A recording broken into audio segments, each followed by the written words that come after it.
Olá pessoal, sou João Leite, mais uma vez sejam muito bem-vindos ao canal Ciência e Desenvolvimento Humano. Hoje daremos início à aula 2, falando sobre inteligência emocional. Nesta aula nós falaremos sobre a parte da automotivação e autocontrole. São duas variáveis também muito importantes. Na aula anterior nós falamos sobre a questão da autoconsciência, a importância de termos consciência sobre aquilo que estamos sentindo, de como isso está se processando dentro da gente. E o porquê que isso é tão importante. Por que isso acaba sendo um passo inicial, fundamental, para que possamos ter uma melhor gestão das nossas emoções e, com isso, melhores resultados em nossas vidas, né? Lembrando daquele processo, né, de todo aquele caminho que percorre a emoção, né? Os órgãos sensoriais captam alguma coisa, ou os nossos olhos, ou os nossos ouvidos. Isso caminha até uma parte do cérebro chamado tálamo, né? Ele recebe esses sinais.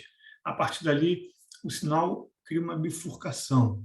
Então, parte do sinal ele vai para a amígdala, né? Que é o órgão, vamos dizer assim, um órgão mais relacionado a esse aspecto das emoções, né? E o outro seria para a parte lá do neocórtex, que é a parte do cérebro pensante, tá? E o que acontece? Muitas vezes, a depender do sinal que vai para a amígdala, aquilo é tão forte, né? A amígdala tem uma reação tão ativa em relação àquilo que ela consegue suplantar a parte racional do cérebro, né? Foi o que demos exemplo na aula passada, falando sobre a questão do sequestro emocional, né? Onde a emoção ela se torna muito preponderante diante daquilo que estamos fazendo e da forma como estamos reagindo. Então, aqui é um momento crítico que a gente deve desenvolver mais a nossa inteligência emocional e falando um pouco hoje sobre a questão do autocontrole, né, para reduzir, né, esses momentos e justamente esses desdobramentos que muitas vezes são negativos, né, quando nós estamos atuando especificamente debruçados sobre a nossa emoção, né. E por que essa coisa da autoconsciência ela é tão importante? A gente não pode, né, resolver um problema que o qual a gente não reconhece, combater um inimigo que a gente não reconhece, não enxerga, né? Vou pegar como exemplo minha própria situação. Esse canal ele foi criado há mais de 2 anos atrás. Então, inicialmente, eu criei lá atrás esse canal, comecei a postar algumas questões, algumas sessões, né, gratuitas de coach, alguns debates, e depois, né, como muitas vezes em muitos empreendimentos da nossa vida, deu aquela murchada, desistiu, desanimou. E ao longo desses 2 anos, eu vim, né, pô, mas não vou arrumar aqui uma parceria para o cara cuidar, me ajudar aqui na parte de marketing digital, me cuidar na edição de vídeo, que eu não estou mais com cabeça para isso, não sei o quê. E aí eu fui criando uma série de dificuldades, de situações, de argumentos, muitas vezes convincentes. É uma coisa interessante, né? Nossa mente ela tem aquela capacidade de boicotar a gente muitas vezes. Então, eu fui criando argumentos convincentes de que não, eu tinha que ter alguém para me ajudar.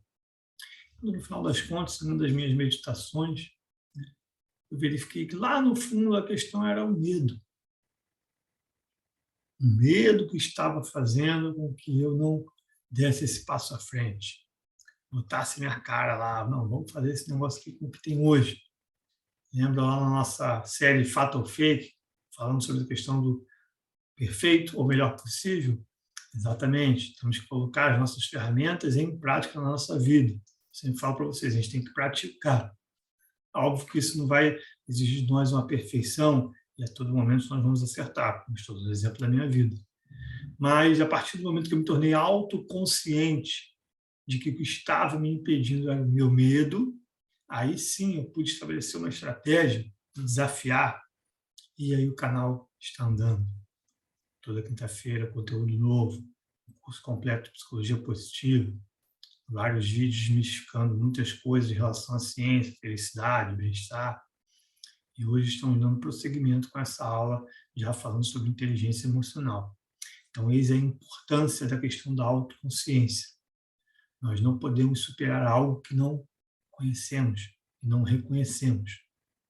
Então, fique ligado, não deixe de assinar o canal, clique na sinetinha de notificações, assim você desobriga a sua mente de ficar lembrando. O próprio YouTube recomenda lá o lançamento da aula para você. E não deixe de multiplicar esse conhecimento. um conhecimento que pode contribuir para a vida de muitas pessoas. Então, vamos multiplicar aquilo que é bom, ok? Fique comigo e vamos lá.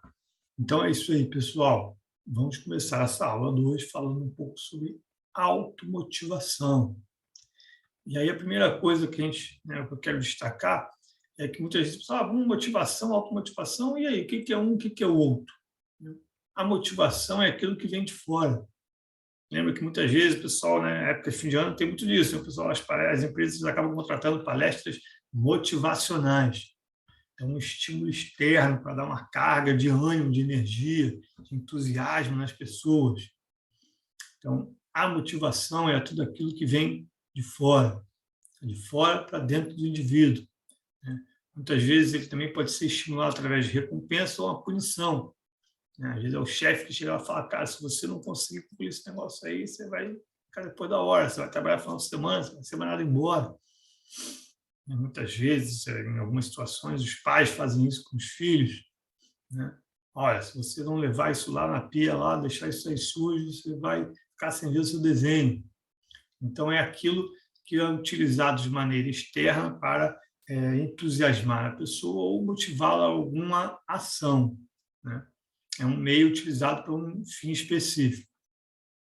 E no caso daquilo que nós vamos abordar, que tem a ver com a inteligência emocional, a gente está falando da automotivação. Então, aquilo que está dentro do indivíduo.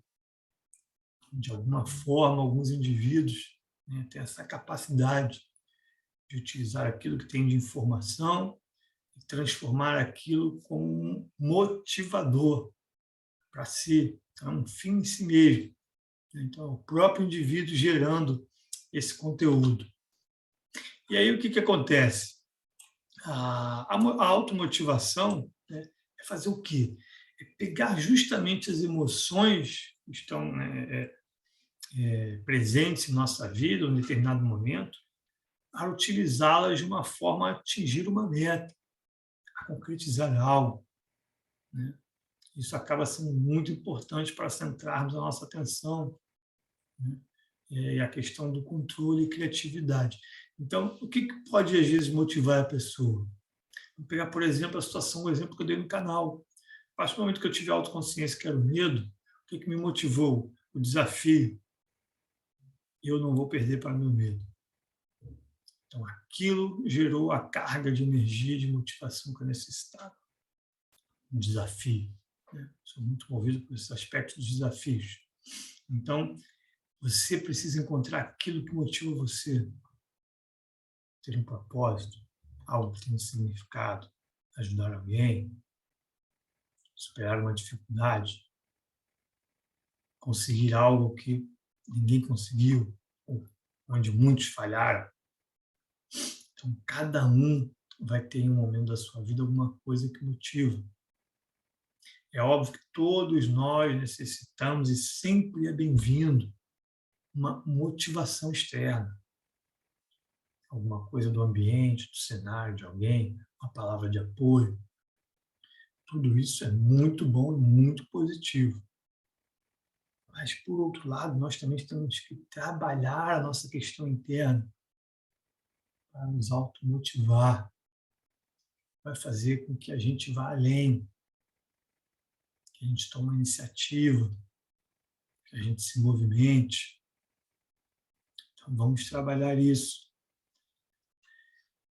Como eu falei, né, a automotivação acaba gerando a capacidade de encontrar elementos justificativos para continuar em frente, quando muitas vezes muitas pessoas param no meio do caminho. Quando nós somos totalmente dependentes do estímulo externo, a gente acaba ficando refém disso, e quando esse estímulo acaba, a gente não dá prosseguimento àquilo que a gente deveria fazer. Então, a importância de nos automotivar. Além disso, a automotivação ela trabalha também com uma forma de ampliar a nossa capacidade de entrar em flow, no alto desempenho.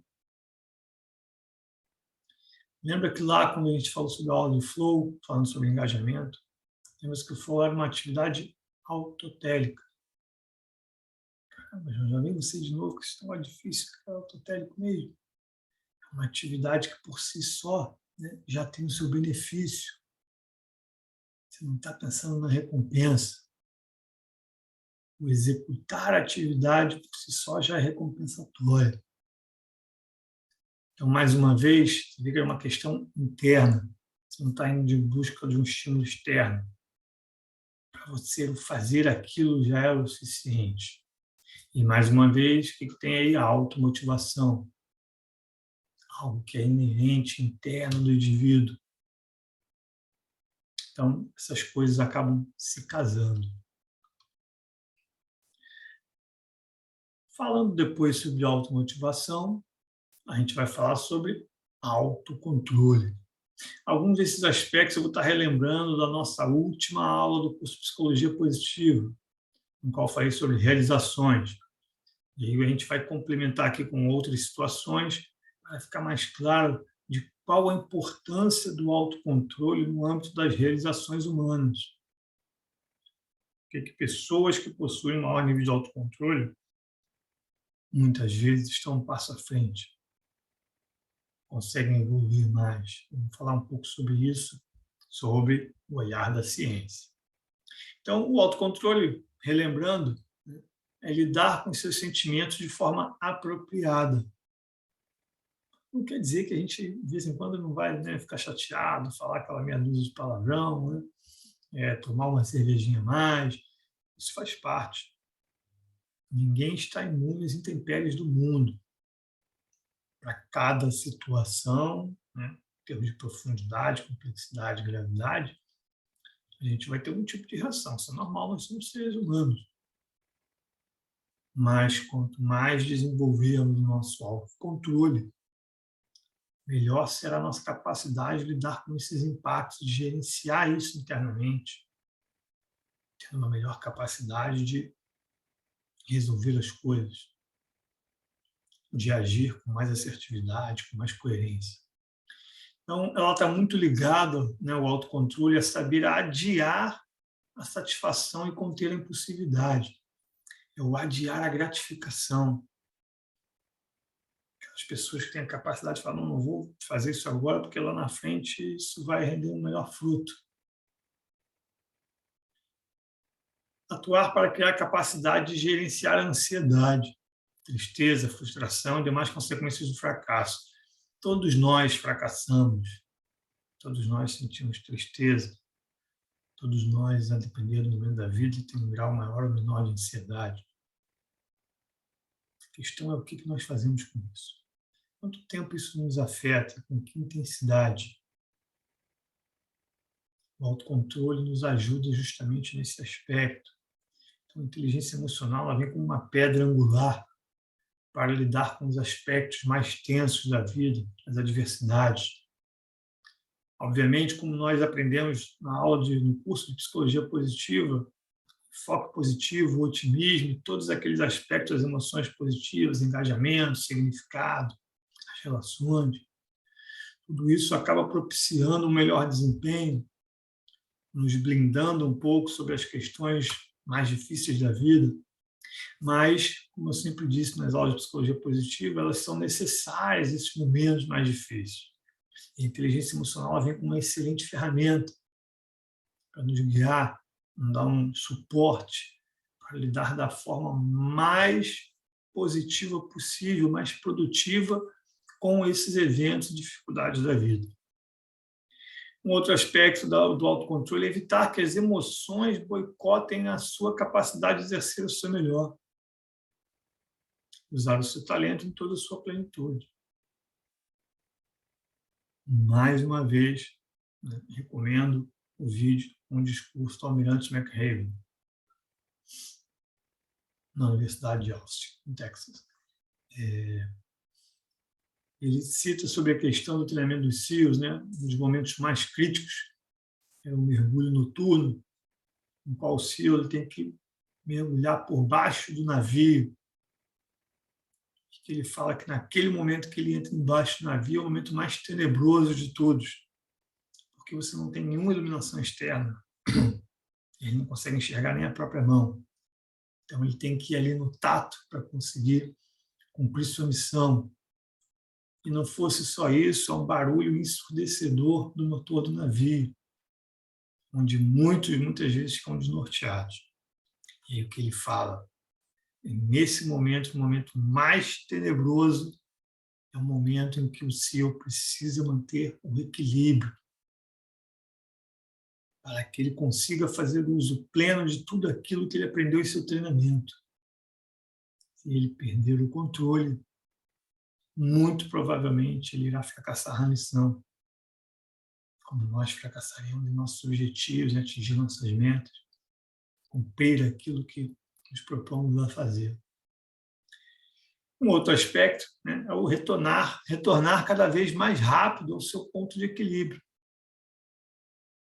considerando também o aspecto de se impactar cada vez menos com aquelas pequenas coisas.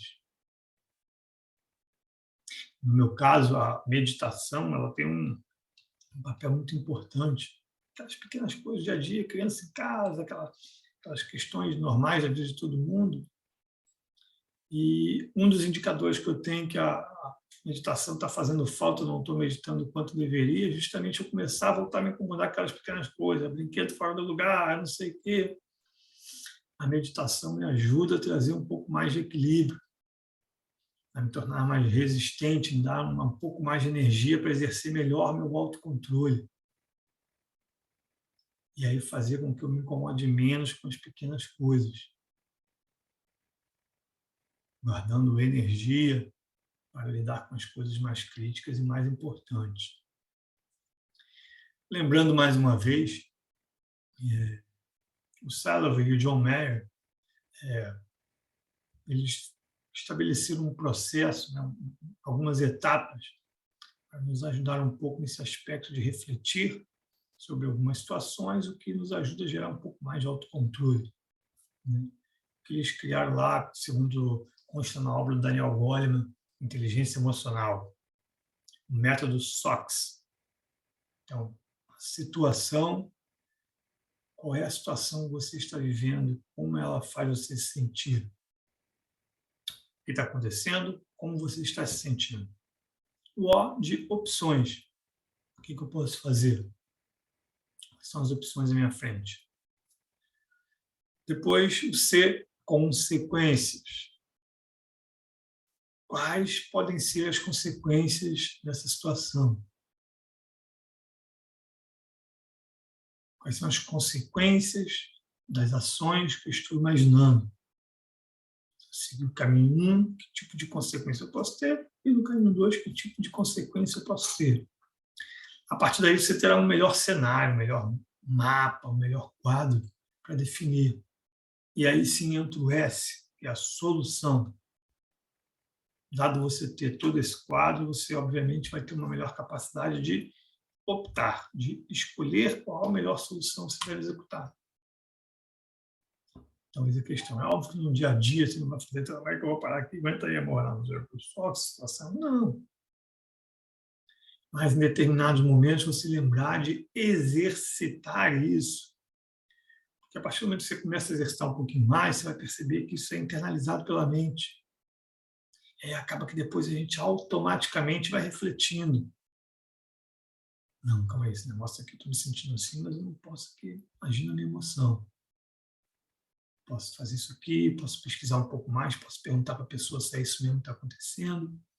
E a gente começa a ter uma melhor capacidade de gerenciar as emoções. E com isso a gente acaba tendo uma conduta mais positiva, mais produtiva. Fica ligado. E aí eu trouxe para vocês um novo estudo, né, do Roy Baumeister e do John Tierney. São dois psicólogos norte-americanos e eles, né, fizeram também um estudo muito conhecido, né, que é o estudo do rabanete. Eles pegaram um grupo de estudantes, colocaram no laboratório, esse laboratório estava impregnado com cheiro de cookies fresquinhos de chocolate, acabado de sair, né? Tipo aquela coisa, você chega no supermercado, às vezes, ou na padaria, tá aquele cheiro de pão, né, que aguça o nosso sentido de querer levar o pão, né? Pão fresquinho, aí você já imagina aquela manteiguinha derretendo no pão. E aí o que acontece? Eles, na verdade, criaram 3 grupos. Tá? O grupo controle, lembrando, o grupo controle é aquele que não sofre a intervenção, né? Ou o uso do medicamento, ou a ferramenta, enfim, ele fica ali neutro. E aí esse grupo ele não foi exposto a essa questão do cheirinho de cookie lá dentro do laboratório. Tá? Eles ficaram lá esperando na sala, tá?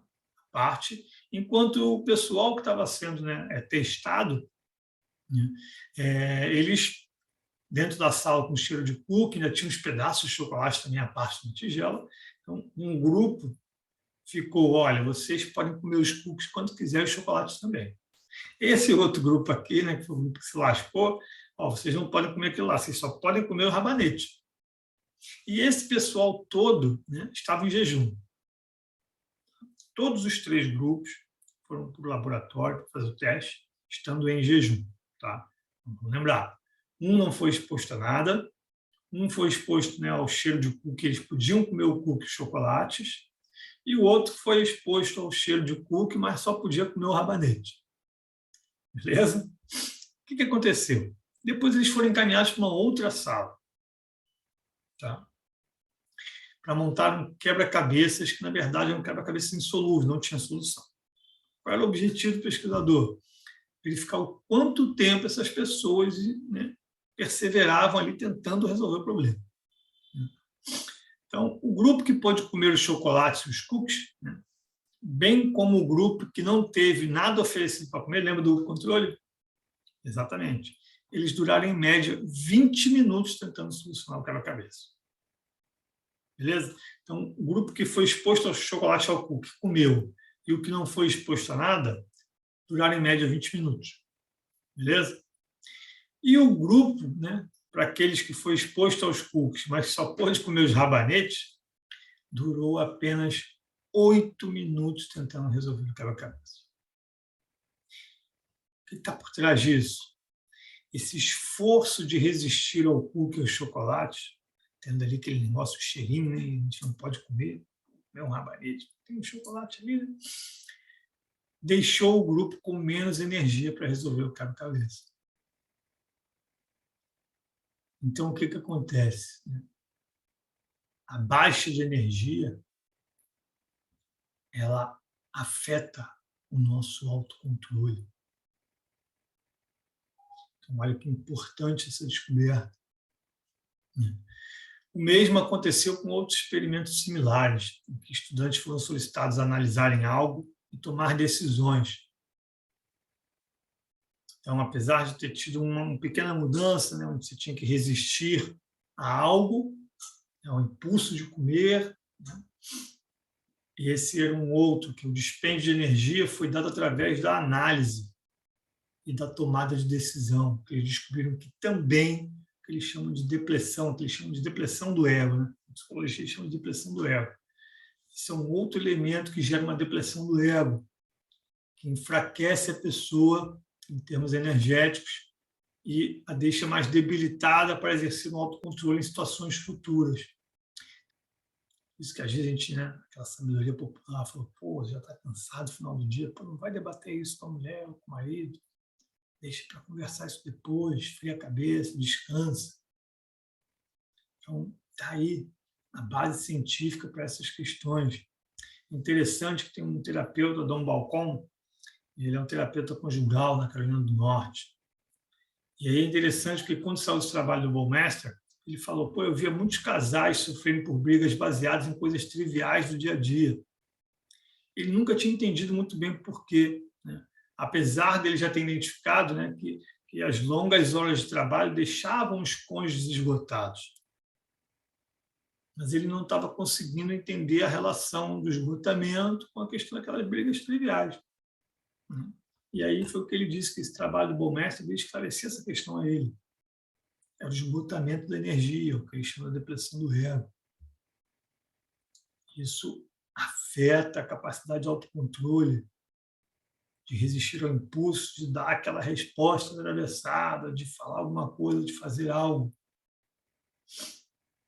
Então, olha aí quanta coisa interessante. Temos que repensar a maneira como lidamos com as coisas, ter também uma melhor consciência do nosso nível de energia,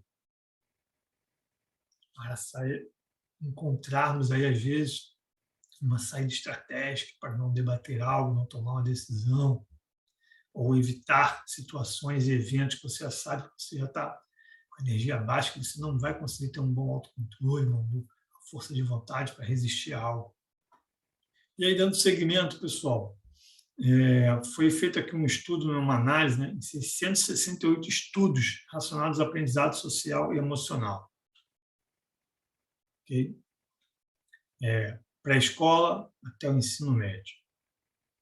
Nos Estados Unidos, vários distritos e estados norte-americanos possuem seus currículos, né, obrigatórios, né, o que eles chamam de SEL, Social and Emotional Learning, que é a aprendizagem social e emocional. Tá?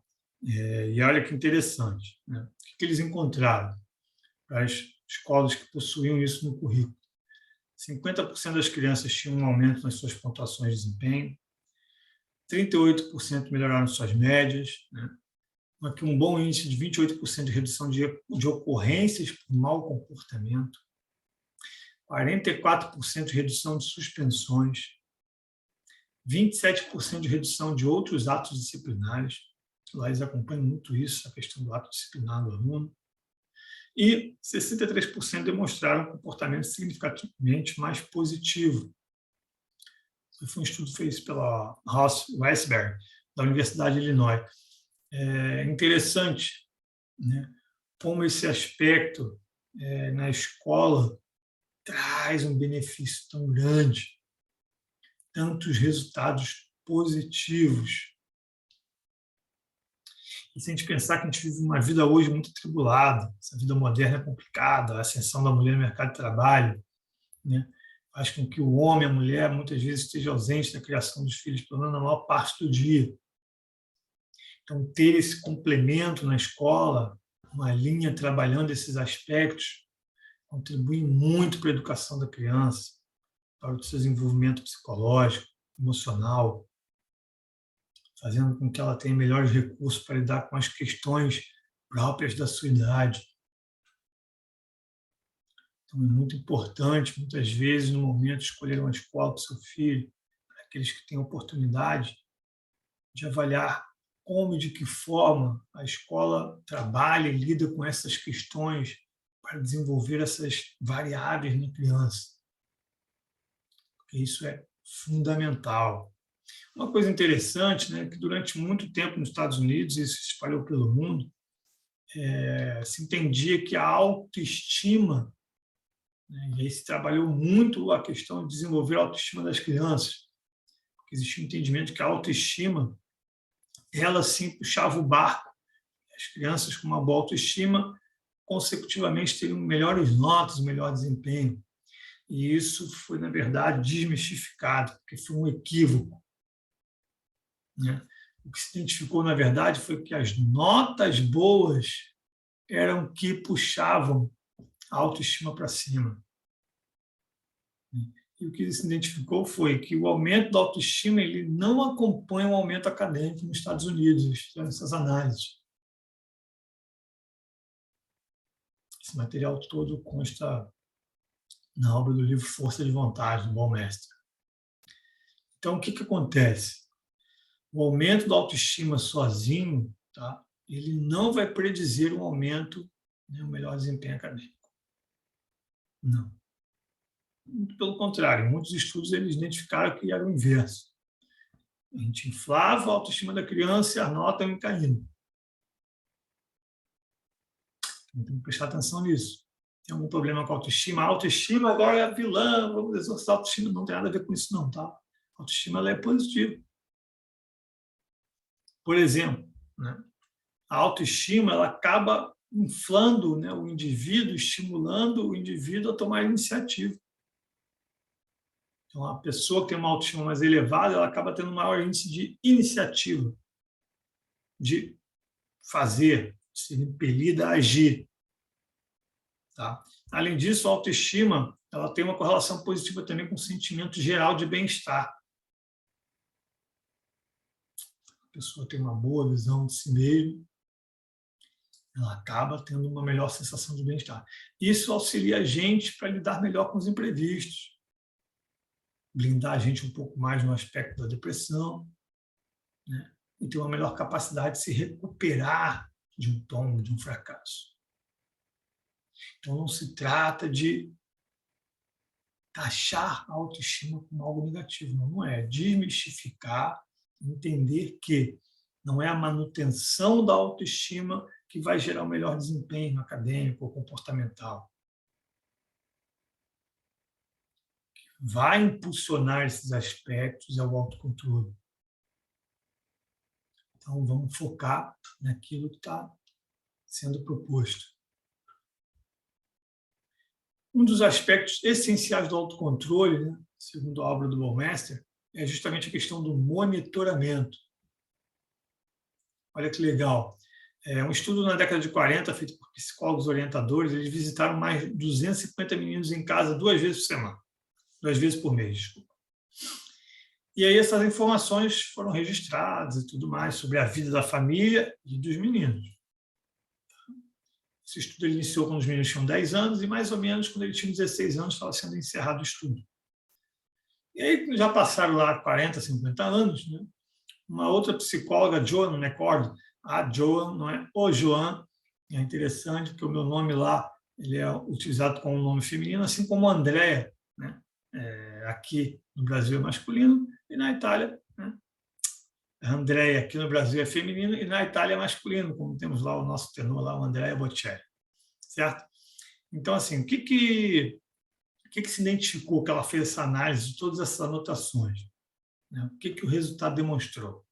Que os adolescentes que viviam menos tempo supervisionados por adultos tinham mais propensão ao comportamento criminoso. Então, quanto menor o monitoramento,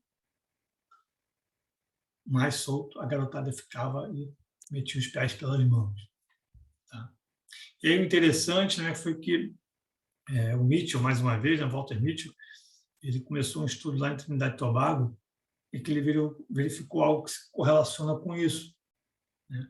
Que ele identificou o seguinte, que as crianças que moravam com apenas um dos pais, em lares em que o pai ou a mãe haviam abandonado a casa, possuíam menor índice de autocontrole. Menores notas na escola, vida social menos satisfatória e menor estabilidade emocional, menor estabilidade. Então, quando a criança tem os 2 pais atuando em casa, né, elas, até por conta do controle dos pais, né, elas tendem a naturalmente a desenvolver mais autocontrole. É óbvio que a depender da cultura, das crenças da família, de como ela é criada, isso aumenta ou não. Então, a tendência, de uma forma geral, é em relação àquelas casas, lares, onde só tem um dos pais, sendo que um abandonou a casa, foi feito estudos que é interessante, né? Porque essa questão do autocontrole está muito relacionada ao fato de um dos pais terem abandonado, né, a família. Eles fizeram estudos em que um dos pais era ausente, porque era militar, porque viajava muito com o trabalho, uma coisa ou outra, e efetivamente esses índices se mantiveram equiparados àquelas famílias que tinham os 2. Então, de alguma forma, por algum motivo, né, quando um dos cônjuges pula fora, é que efetivamente a gente tem uma diferença significativa entre o índice de autocontrole das crianças. E aí, para concluir a aula de hoje, né, existem algumas situações e questões que conectam o autocontrole com a empatia e compaixão. Né?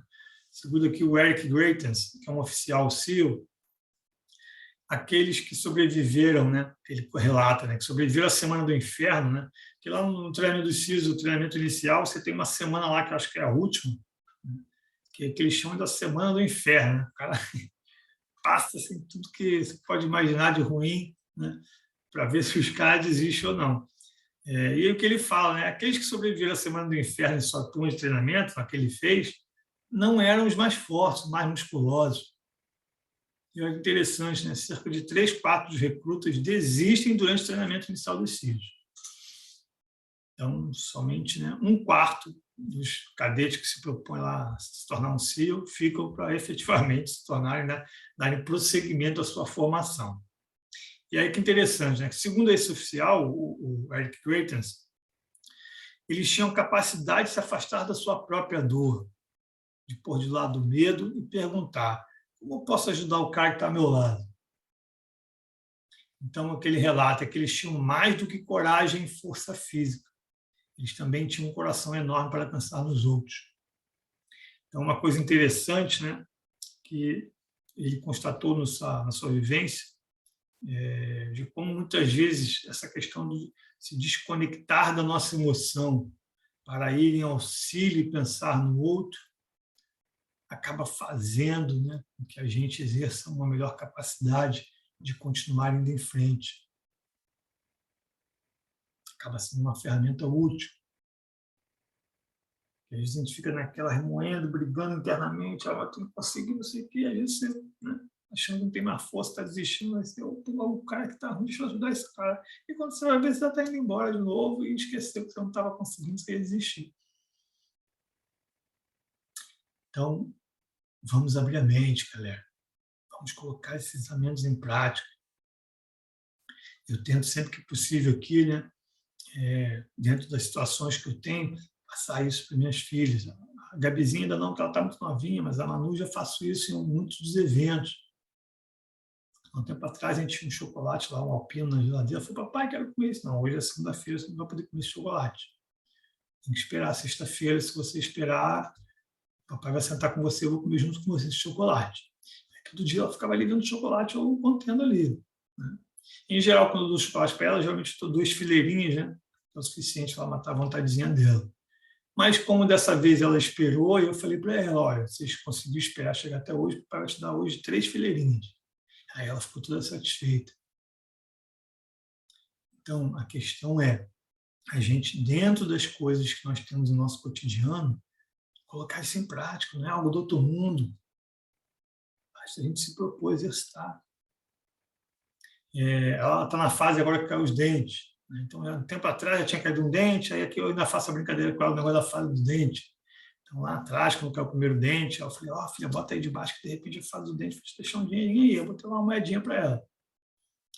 E dessa vez caiu mais um dente, já estava, né, já na iminência de cair o outro. Aí ela pegou um dente, papai, vamos colocar, será que ela vai trazer? Eu falei, olha, fiquei sabendo que se você esperar cair o outro dente para colocar os dois juntos, ela vai te dar um dinheirinho maior, que dá para, de repente, você comprar um picolé. E aí, então, ela ficou naquela coisa, então, vou esperar, papai, vou esperar. Aí esperou 2, 3 dias, caiu o outro dente. Aí ela pegou, papai, vou botar então aqui os dois juntos para ver se ela dá um dinheirinho a mais.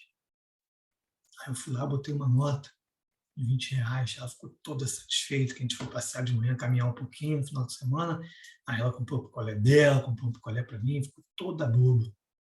Então vamos usar essas questões do cotidiano, do dia a dia, para melhor educar as nossas crianças, para aplicar em nossa própria vida.